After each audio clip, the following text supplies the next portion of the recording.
अगर आपके बच्चे रात को बार बार जड़ डर जाते हैं या नींद में रोना शुरू हो जाते हैं तो आप छुरी पर 33 मरतबा आयतुल कुर्सी पढ़कर तकिए के नीचे रख दें। आपके बच्चे डरना बंद हो जाएंगे और जादू और जिन्नात से उनकी हिफाजत हो जाएगी।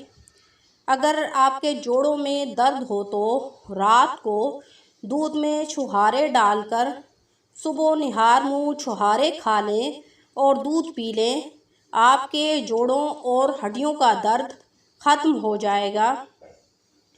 सोने से पहले अगर आप कंघी करके सोएं तो आपके बाल गिरना बंद हो जाएंगे, नरम व मुलायम, मजबूत और चमकदार हो जाएंगे। सुबह उठने के बाद फ़ौरन ब्रश कर लें। आपके दांत मजबूत, सफ़ेद और चमकदार हो जाएंगे। गर्मी में ज़्यादा पानी पीने से कभी गुर्दे ख़राब नहीं होते। अनार का इस्तेमाल करने से बदन की कमज़ोरी ख़त्म होती है, खून की कमी पूरी होती है।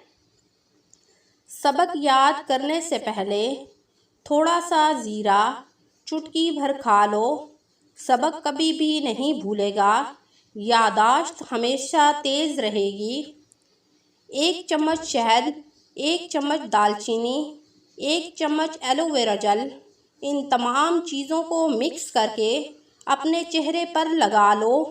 आपके चेहरे से झुर्रियाँ, छाइयाँ हमेशा के लिए ख़त्म हो जाएंगी और आपकी जिल्द टाइट हो जाएगी। नहाने से पहले जिस्म पर सरसों के तेल की मालिश कर लो, हड्डियाँ हमेशा मजबूत रहेंगी। 1 केला, इसको अच्छे तरीके से मेल्ट कर लें और इसके अंदर 1 चम्मच शहद डाल लें और 1 चम्मच दालचीनी डाल लें और इन तमाम चीज़ों को मिक्स करके अपने चेहरे पर मास्क की तरह लगा लें। आपके चेहरे से झुर्रियाँ और छाइयाँ हमेशा के लिए गायब हो जाएंगी।